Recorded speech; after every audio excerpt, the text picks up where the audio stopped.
Yeah, Stephanie, that is right. The room I'm in right now filled with a lot of excitement, a lot of smiles. Just a few moments ago, retired Admiral Mike Franken taking the stage here to give his victory speech, also speaking with reporters.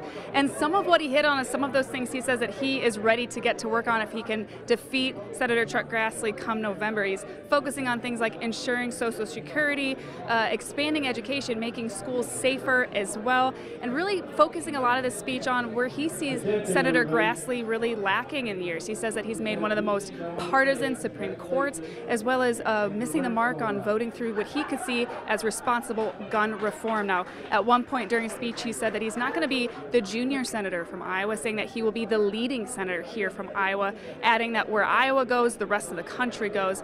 And he did let reporters know toward the end of when we were speaking to him just a few minutes ago that he received a very nice call from his opponent, Abby Finkenhauer, saying that she, congratulating him and wishing him well, saying that he thinks that bodes well for their party here. But again, a lot of excitement, a big night as Mike Franken getting that win tonight and taking on Chuck Grassley come November. Live in Des Moines, Mary Sugden, Local 5 News. We are Iowa. Mary, thank you. And we are now joined by our political analysis experts. Reaction to U.S. Senate Democratic upset. We've got Pete here and we've got Ed. Can you break this down, what we saw tonight? On the Democratic side, I don't think anyone thought it would be that big of a victory. Franken's people were saying near the end that they thought he was coming, in the stretch, and that he had a chance to win it, and they were confident in a good way about it.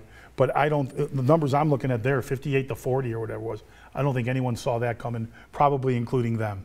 What does it tell you of what voters based their decisions off of tonight? Well, I think in this case, Democratic voters are an interesting group because there's two groups of them. There's the group that say, I'm voting to see what my party is going to stand for, and they stand on these issues, and they'll, pardon the expression, go down with the ship with it.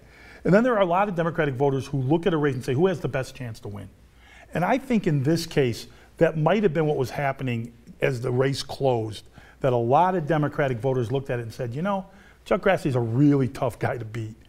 And I think this person might be the one who at least gives us that puncher's chance to do it.